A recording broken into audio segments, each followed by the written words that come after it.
Good evening, all. I'm looking a little bit red and flushed and cruddy, and that's how I feel. But I started to feel better today, and I went out. It's something I had to get done, but I turned um, all of our mares, except for the two quarantine mares, out with Linux today because it was time for them to meet.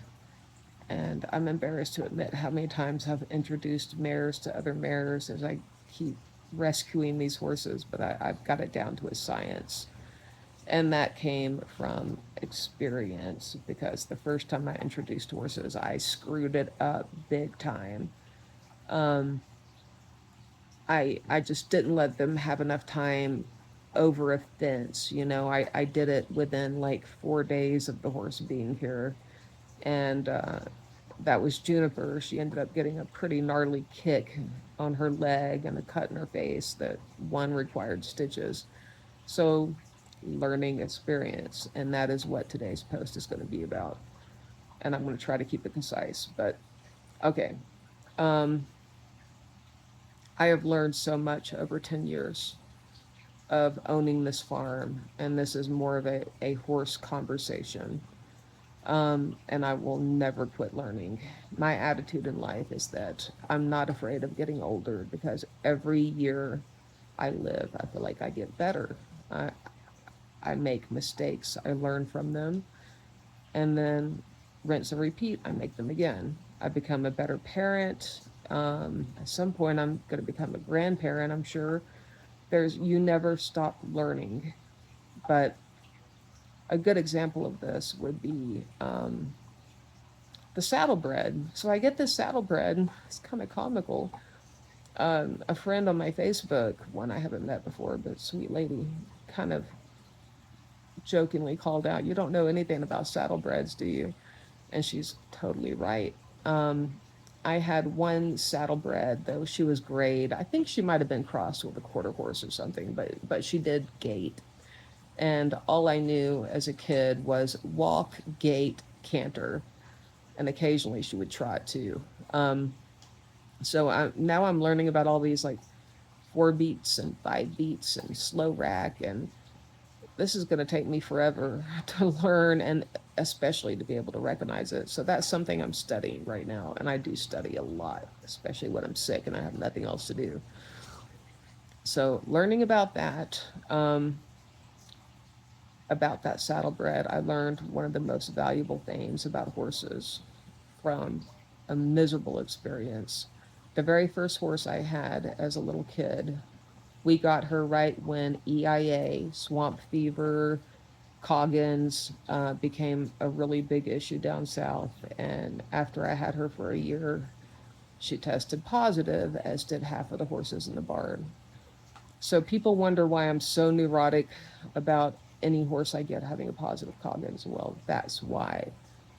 It was a traumatic childhood experience. And whenever I wait for a Coggins on a horse, my heart pounds when I go to open it because I did open one and it said positive.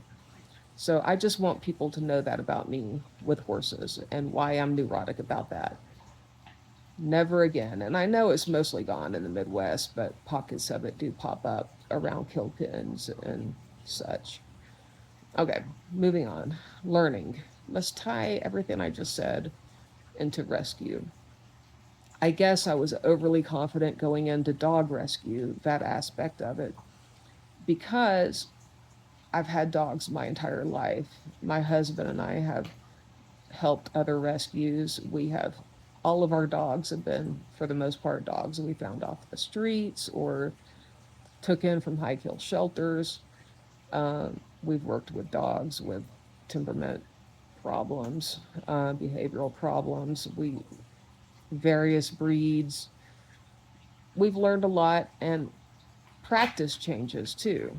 It used to be the last time we took a dog to obedience, they required a choke collar with a leather lead. They were very specific. Now it's like if you do that, you're going to destroy the dog's trachea. And that's an example of like me aging and becoming a dinosaur because I have to research and find out what people are doing these days. But let me get to the biggest mistake that I made as a new rescue that partially affected my reputation. But the first dog that we took as a 501c3 was Vivia, and she was pregnant.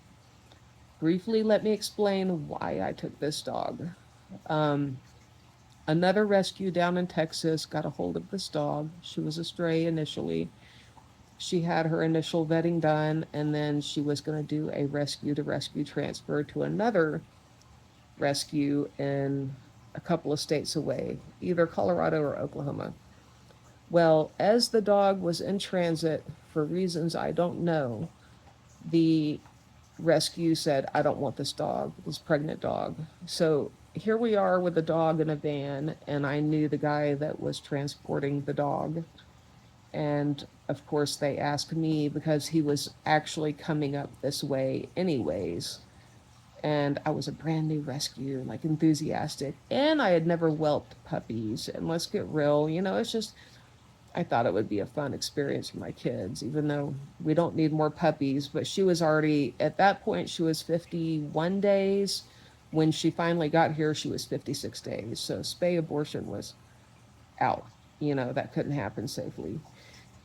So as soon as she got here, she had her puppies. I was all excited. I did all the research that I could think to do on the spay and neuter laws, and I did it correctly. I got the correct information, but I am not on the same wavelength as most people when it comes to spay and neuter, and I just don't want to deal with that controversy again. I picked the most challenging first rescue. She had 10 puppies on top of it. She's a senior dog. She shouldn't have gotten pregnant. She's about 7. And she has since been spayed. And I have my spay and neuter contracts, and everything's worked out. And the dogs really did go to fantastic homes. I appreciate that. But my whole point is I am learning, okay? And I will never quit learning until the day I die. I'm trying to keep my mind sharp. My biggest phobia is getting dementia where I can no longer learn. But that's really all I have to say. Just I'm new, and I would imagine that all new rescues make mistakes, but my heart is in the right place, okay?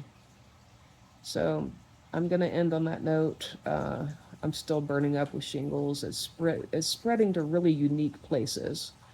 Think like buttock area. So I can't even sit comfortably. I don't know why I share this kind of stuff, but I hope y'all have a better night than I'm having, and I'll see you on the other side.